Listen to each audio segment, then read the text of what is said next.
Don Carlos of Spain was born on July 8, 1545, into one of the most powerful and self-destructive dynasties in European history. His arrival was celebrated across the Spanish Empire, hailed as the long-awaited male heir who would one day inherit a global throne. But from the moment of his birth, the signs were already there. Subtle at first, but unmistakable to those who knew how to see through silk and ceremony. His parents, Philip of Spain and Maria Manuela of Portugal, were not just cousins. They were double first cousins, the children of two sets of siblings, and they shared an extraordinary 25% of their DNA, the biological equivalent of half-siblings.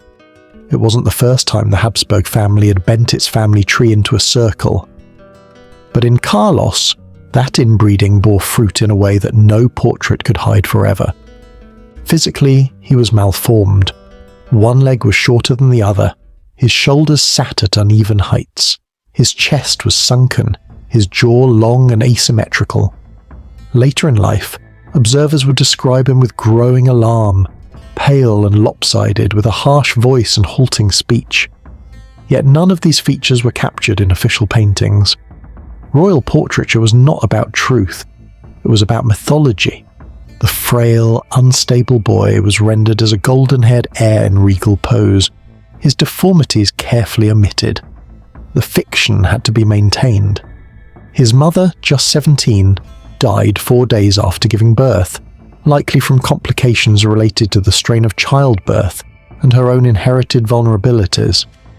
Her death cast an immediate shadow over Carlos's infancy.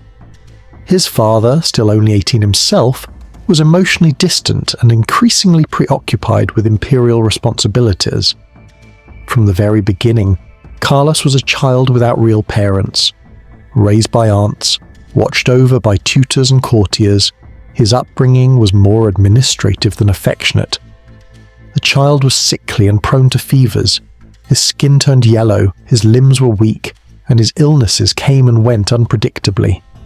Early observers noted his fragile constitution, but as long as he remained the only male heir, his place in the royal succession was considered secure. Spain needed a prince. Whether he was healthy, capable, or even stable didn't yet seem to matter. Yet those closest to him began to notice troubling signs: erratic behavior, cruelty toward animals, bursts of unprovoked anger. It would take years for those warning lights to coalesce into something undeniable. But the foundation was already cracking. Don Carlos had been born into unimaginable power, but he had also been born broken, and the consequences of that would one day shake the very heart of the Spanish Empire. As Don Carlos grew older, the physical defects that marred his birth were soon overshadowed by something far more disturbing: his behavior.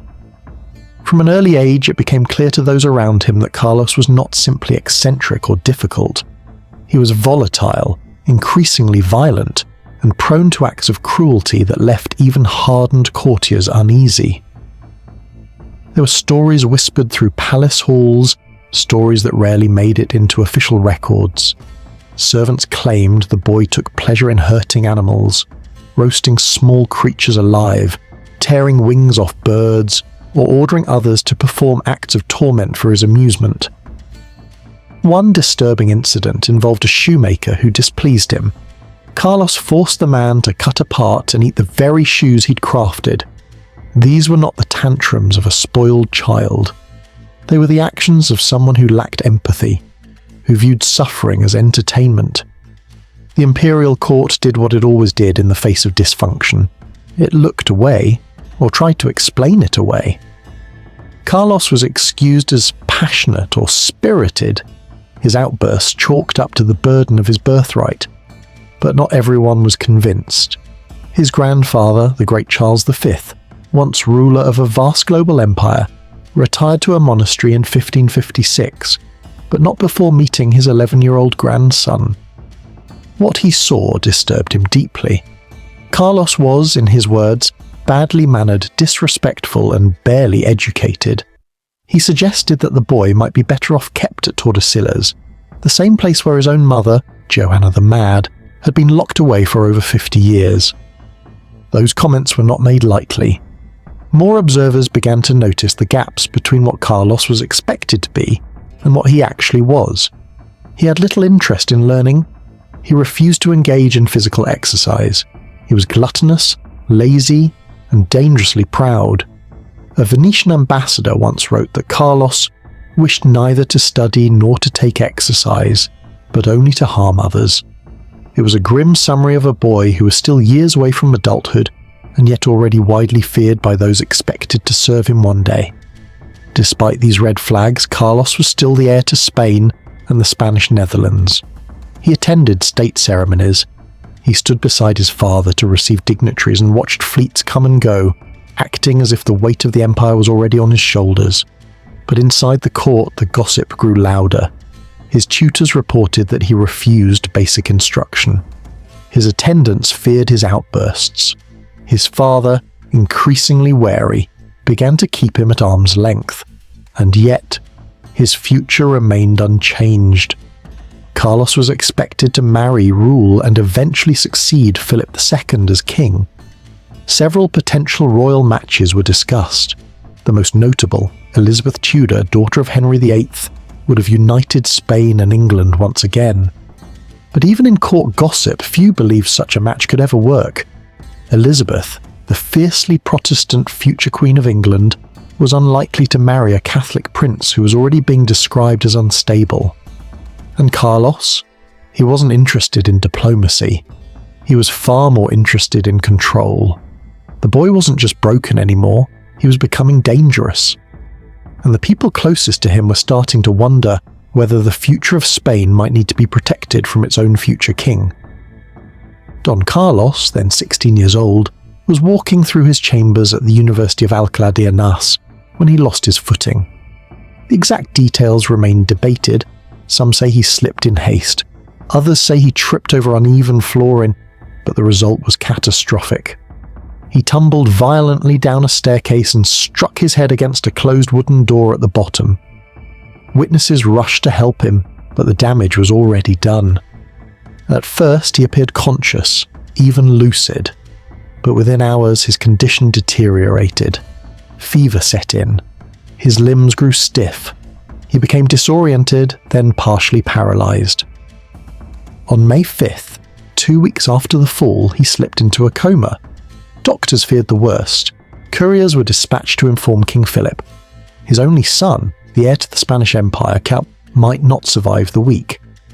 The royal physicians, as was customary at the time, turned to a mix of guesswork, mysticism, and brutality. Carlos was bled repeatedly. Cupping and poultices were applied to his head. Incisions were made to draw out supposed bad humours, but nothing worked. Then came the most drastic measure: trepanation. With the prince unconscious and seemingly close to death, the doctors began the grisly procedure of boring into his skull. According to the first-hand account of his chief physician, the operation was stopped midway. The skull appeared unfractured. Blood began to seep from the bone's pores, but there was no visible trauma to the brain itself. Whether that's a sign of a misdiagnosed injury or simply the limits of 16th century medicine, we'll never know.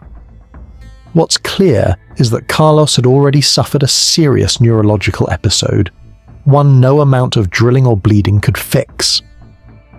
In desperation, the court turned to religion.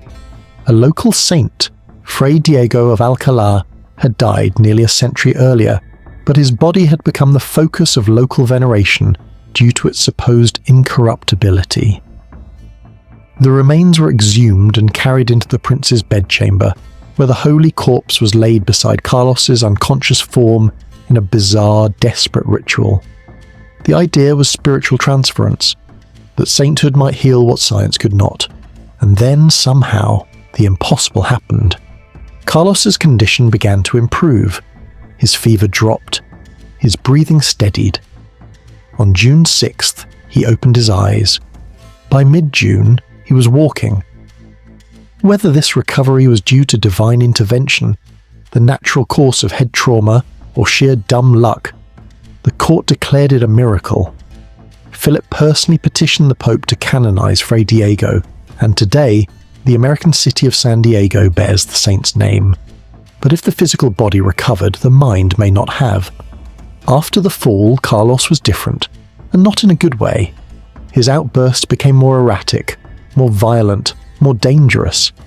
He grew increasingly paranoid, obsessed with the idea that people were trying to harm him. His relationship with his father became openly hostile. He accused servants of spying. He distrusted everyone. Some historians today believe the fall may have resulted in a traumatic brain injury, one that further destabilized a mind already made fragile by inbreeding and psychological neglect. There were other changes too. Carlos now insisted on bizarre habits. He drank vinegar in place of wine. He refused to bathe for weeks at a time. He obsessed over certain objects, including his clothing, food, and even stones he claimed had magical properties. He threatened doctors, lashed out at attendants, and once attempted to stab a page with a quill for speaking out of turn. Whatever trauma had occurred in that fall, it had amplified the worst parts of his nature. The cruelty, the mood swings, the wild suspicion, all intensified. His father had hoped time would temper the boy, that maturity might smooth out the cracks. But after 1562, it was no longer just a question of temperament. Something had shifted in Don Carlos that could not be reversed. Spain still called him its heir.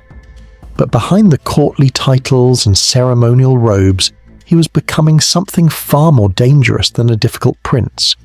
He was becoming a threat to the monarchy itself, and everyone in it. After his so-called miraculous recovery in 1562, Don Carlos returned to court life with all the expectations of a future king. But it was now painfully obvious to many that Spain's heir was not just eccentric. He was increasingly incapable of fulfilling the most basic duties of royal life. Philip II tried to maintain appearances. Carlos continued to be treated as the Prince of Asturias, given ceremonial honours, and included in major events. But cracks in the illusion widened quickly. At his formal reception of allegiance from the Cortes, the representative assemblies of Castile, Carlos made a public spectacle of himself. He refused to allow some nobles to kiss his hand, as was custom. He mocked others openly. His father had to personally intervene to keep the ceremony from devolving into chaos. What should have been a dignified affirmation of royal continuity became an embarrassment. As Carlos entered adulthood, his education continued to stagnate. Despite being surrounded by tutors and advisors, he resisted instruction. He disliked reading. He was disinterested in politics, administration, and diplomacy. The pillars of Habsburg rule. What he did show enthusiasm for were petty rivalries, impulsive decisions, and acts of defiance that unsettled even the most loyal courtiers. Philip, ever the austere and calculating monarch, had once considered appointing Carlos as governor of the Netherlands, a region that was spiraling into unrest and would soon erupt in revolt. The position could have been both a proving ground and a test of leadership. But by the mid-1560s, it was clear that placing Carlos in command of anything, let alone a volatile province, would be catastrophic. The role was given to the Duke of Alba instead. Diplomatically, Carlos's future looked equally grim. Royal marriage negotiations, essential for dynastic stability, began to unravel. Several matches were proposed, but none came to fruition. Elizabeth Tudor was briefly considered in the 1550s, during the reign of her Catholic half-sister Mary the Heir of England. A union between England and Spain could have renewed the alliance lost with Mary's death. But Elizabeth, even at her most politically cautious, was unlikely to agree to marry a man 14 years her junior, known across Europe for his deformities, poor judgment, and violent temperament. Mary, Queen of Scots, was another name floated by hopeful diplomats, but nothing came of it. The only match that seemed to move forward was with Elizabeth of Valois, daughter of Henry II of France. A marriage was arranged in 1559, only for Carlos's father to claim the bride for himself. In February 1560, King Philip married the 13-year-old French princess, the same girl who'd been promised to his son. The humiliation for Carlos was sharp and public. Other proposals came and went. His cousin Anna of Austria was considered, another tightly wound thread in the Habsburg family tapestry. But that match too fell apart. Ironically, Philip would later marry her as well after Carlos's death. It was yet another echo of how father and son were locked in opposition, not just politically but personally, almost as though Philip had taken every part of his son's life and claimed it as his own. In private, Carlos's bitterness toward his father deepened. He viewed himself not only as unloved and untrusted, but now also as publicly replaced. Stripped of marriage prospects, denied positions of power, and ridiculed for his outbursts, he became consumed by resentment. And unlike other disgraced royals who faded quietly into the background, Carlos refused to be forgotten. He was still heir to the throne, but by now everyone at court, from nobles to servants, had begun asking the same question. What would happen to Spain if Carlos ever became king? The more honest ones were already whispering the answer: he couldn't. By the mid-1560s, Don Carlos was no longer simply a disappointment or a diplomatic liability. He was becoming a danger. His behavior had moved beyond rudeness, beyond impulsive outbursts. What emerged instead was something darker: paranoia, rage, obsession, madness wrapped in royal velvet. At court, people began speaking of him in lowered voices, glancing over their shoulders first. Stories circulated of bizarre, erratic behavior. He raved against his father in front of courtiers. He threatened to kill his tutors. He accused his own servants of plotting against him, sometimes attacking them outright. His mood shifted violently and without warning. One moment calm and distant, the next snarling with fury. It was like living alongside a storm that could break at any time. Carlos's mental decline did not go unnoticed by those who lived in closest proximity to him. His fixation on his stepmother, Queen Elizabeth of Valois, the same girl once promised to him in marriage, grew obsessive. He followed her through palace corridors, sent her inappropriate gifts, and stared at her during court ceremonies with such intensity that even foreign ambassadors noticed. Although later writers would romanticize this into a forbidden love story, no reliable evidence supports such a notion.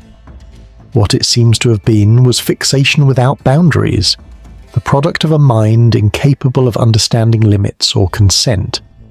He was also increasingly unrestrained in public. On the streets, he would grab women and kiss them without warning or invitation. Even noble women were not spared. His status protected him from consequences, but his behavior made him deeply unpopular. One report recounts that after a light rain, when a servant in a nearby home emptied a basin of water from a window and a few drops landed on Carlos's head, he ordered the entire house burned to the ground and its inhabitants executed. Only the intervention of his guards, who discovered that a priest was administering last rites inside, prevented a massacre. And yet, despite all of this, Carlos was still heir to the Spanish Empire. His condition was whispered about in courtly corners, but rarely acknowledged publicly. The monarchy needed to preserve the appearance of stability. Any hint that the Prince of Asturias was unfit to rule could provoke unrest, or worse, invite foreign interference in a fragile succession. Privately, however, King Philip was no longer in denial. He watched his son spiral with growing horror. The problem was no longer just behavioral, it was existential. Carlos wasn't just a wild prince, he was now a risk to the state. Still, Philip hesitated to act. Carlos was his only son. The image of a powerful dynasty depended on continuity. But the question was quickly shifting from whether Carlos could govern to whether Spain could survive if he ever did. And Carlos, who was no fool despite his instability, could sense the fear rising around him. He knew the court wanted him contained. He knew the king no longer trusted him, and soon he would strike back. By 1567, the fragile balance between Don Carlos and his father finally collapsed. What had once been a quiet discomfort within the royal court became open hostility. Carlos was no longer just erratic. He was actively plotting against the very man who had given him life, title, and power. His obsession with proving his worth, his desperation to break free from the cage of ceremonial duties and suspicion, pushed him into dangerous territory. Carlos believed that if he could not rule in Spain, he could at least command a distant territory. His focus turned toward the Spanish Netherlands, a province simmering with discontent, rebellion, and Protestant resistance. In Carlos's fevered mind, it was the perfect stage. He would escape his father's suffocating grip, raise an army, and forge his own legend as a warrior prince. But Philip had other plans. In April 1567, the king appointed the seasoned and ruthless Duke of Alba to govern the Netherlands instead. The appointment enraged Carlos. He believed the role had been rightfully his and saw the decision as a final humiliating betrayal. What happened next is murky, shrouded in conflicting reports, court gossip, and half-suppressed records, but several sources suggest that Carlos attempted to assassinate the Duke. According to one widely circulated account, Carlos lunged at Alba with a dagger, screaming accusations of treachery. Alba, a veteran soldier, calmly disarmed the prince and walked away unharmed. Another version claims the plot never escalated into physical violence, but involved secret letters, whispered threats, and repeated warnings from Carlos's household staff. Whether or not the attempt was real, the court took it seriously. Carlos was no longer a misbehaving noble. He was now a royal heir with violent intentions against his father's most trusted general, during a time of rising instability across the empire. Philip began receiving alarming reports. Carlos was recruiting allies, forging secret communications and making arrangements to flee Spain, possibly to Italy or Flanders, where he could position himself as a rival to the king. At the end of that year, things reached a breaking point. On Christmas of 1567, Philip was informed by his half-brother John of Austria that Carlos was preparing to escape, possibly that very night. The implications were explosive. If Carlos fled and aligned himself with rebellious forces abroad, Spain could be plunged into civil war.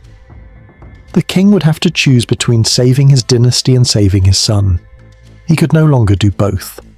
Philip, cold and methodical as ever, made his decision. In early January 1568, he called together a small circle of trusted advisors and planned an operation that would have been unthinkable just a few years earlier, the arrest of his own son. On the night of January 18th, under the cover of darkness, Philip donned armor. He did not send guards alone, he led them personally. Dressed as if for battle, the king entered Carlos's chambers, flanked by members of the Council of State. They removed weapons, letters, and anything that could be used as a tool for self-harm or escape. When Carlos awoke, he reportedly panicked, begged to be killed rather than imprisoned, and collapsed into a fit of pleading and rage. But the order had already been given. Carlos was placed under house arrest, first in his own room, then in a heavily guarded, window-sealed chamber within the Royal Alcazar of Madrid. The prince who once demanded obedience from nobles now had guards watching his every move. His windows were boarded shut. He was no longer heir apparent. He was a prisoner of the crown. And for the first time, the empire breathed a sigh of relief. The arrest of Don Carlos was not just an act of political necessity. It was an unprecedented humiliation. Kings might exile rebellious nobles or imprison enemies of the state, but for a monarch to imprison his own heir, his only son, was nearly unheard of. Philip II had crossed a threshold that no Habsburg before him had dared. The shockwaves rippled through the court like a silent explosion. Inside the palace, the response was emotional and immediate. Queen Elizabeth of Valois, Carlos's young stepmother, and once his fiancée, broke down in tears upon hearing the news. She'd always shown him kindness, and he had returned it with disturbing affection, even obsession. Still, the thought of him locked away shook her. According to court witnesses, she wept for 2 days until Philip, characteristically cold and composed, told her to compose herself. Grief was understandable. Public mourning, however, was not part of the plan. Because Philip had a much larger concern now, controlling the narrative. He moved quickly to assure the Pope that Carlos was neither a heretic nor a traitor. In an official statement to the Vatican, he explained that his son suffered from a mental affliction that made him entirely unfit to govern. There had been no treason, no heresy, only tragedy. Privately, he wrote to his sister, the Empress Maria, admitting that the decision had grieved him greatly, but had been necessary for the good of the realm. Outside Spain, however, rumours began to spread. In foreign courts, the idea that Carlos had been imprisoned simply for being mentally unwell was met with skepticism. Some believed he was being punished for disobedience. Others suggested darker motives, that Philip was eliminating a rival, silencing a rebellious son before he could become a threat.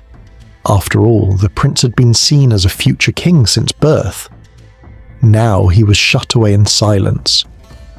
Inside the Alcazar, Carlos's new life was rigid and stripped of all royal privilege. Heavy objects were removed from his room, for his safety and for the safety of his guards. He was never left alone. His food was carefully measured. His reading material was limited to religious texts. Even hearing Mass required a small opening cut into the wall. Don Carlos, once expected to rule a global empire, now lived under lock and key, a prisoner not of war or rebellion, but of blood, madness, and dynastic fear. And Spain, for now, pretended it had never happened. From the moment the heavy door closed behind him, Don Carlos began to unravel. His new world was one of silence and stone. Gone were the courtiers, the banquets, the ceremonies where he'd once stood as the heir to an empire. Now there was only a dark, sealed chamber inside the Alcazar of Madrid, watched over day and night by guards who were instructed never to leave him alone. The windows were nailed shut. His furniture was stripped down. His meals were inspected. Anything that could be used as a weapon, even against himself, was removed. Carlos quickly descended into a spiral of self-destruction. He began with hunger strikes, refusing to eat for days.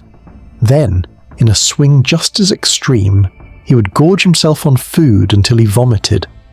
On one occasion, he swallowed a diamond ring, convinced it would poison him. Another time, he demanded snow be brought into his room, which he piled onto his bed and lay on, shivering either in protest or in madness. His moods were erratic. At times, he wept. At others, he flew into violent rages, pounding on walls or threatening his guards. His mental health, already precarious before imprisonment, deteriorated rapidly in isolation. He grew paranoid and disoriented. His speech became more fragmented. His obsessions deepened. What little control he had once maintained now slipped away completely. The court physicians, summoned occasionally to monitor him, recorded a steady physical decline. He lost weight, his fevers returned. He showed signs of extreme exhaustion and psychological instability. There was no treatment, no recovery plan. Everyone knew this was not a temporary solution. It was an unspoken sentence. In July of 1568, 6 months after his arrest, Carlos became gravely ill. This time, the court made no attempt to parade holy relics through his bedchamber or drill into his skull. There were no elaborate rituals or petitions for saints, just quiet preparations. Philip II visited his son one final time. What passed between them is unknown. Some say Carlos didn't recognize his father. Others say he begged for forgiveness or simply asked to be allowed to die. The king gave him his blessing and left without a word. Don Carlos died on July 24th, 1568, at the age of 23. Official accounts state he died of natural causes, but the exact circumstances remain vague. Rumours would soon claim he had been poisoned on his father's orders, or suffocated, or starved deliberately. Yet no concrete evidence of foul play ever emerged, and if Philip had truly wanted his son dead, many noted he could have done it far more discreetly back in January. Carlos was buried with full royal honours in the convent of Santo Domingo in Madrid, and later reinterred at the monastery of San Lorenzo de El Escorial, alongside other members of the royal family. But by then, the damage was done. The boy who had once been the hope of the Spanish Empire had died a prisoner in a tower, not with a crown, but under its crushing weight. Don Carlos's death in July 1568 didn't end the story, it ignited it. Officially, the court mourned. He was buried with royal honours, eulogised as a prince of great promise taken too soon. But behind the formalities, there was relief. The danger had passed. The chaos Carlos carried with him was over. Outside Spain, however, the rumours began. Across Europe, foreign courts speculated that the prince hadn't died naturally, but had been murdered by his own father. Some said he'd been poisoned. Others claimed he was starved or suffocated in the night. Protestant enemies of Spain went further, suggesting Carlos had secretly converted and was silenced by the Inquisition.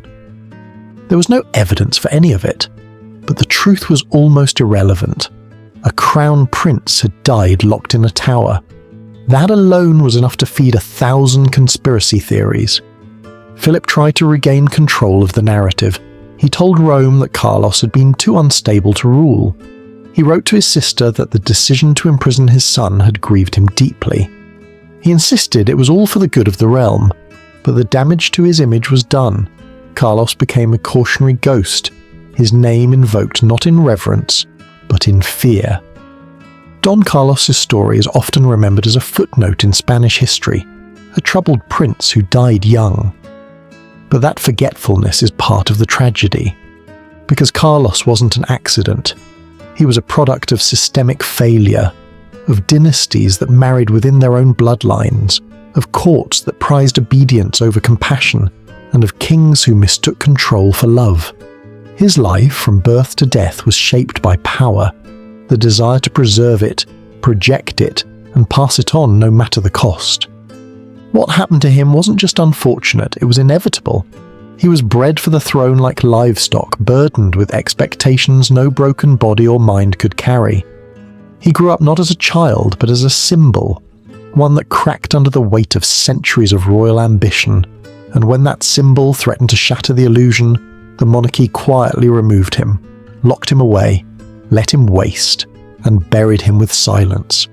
The real horror of Don Carlos's life isn't just what he became, it's what everyone around him allowed. The priests, the doctors, the courtiers, the king, they all looked the other way, until he became too dangerous to ignore. We remember kings for their conquests, we remember dynasties for their glory, but sometimes what we should remember most is the child they sacrificed to hold it all together.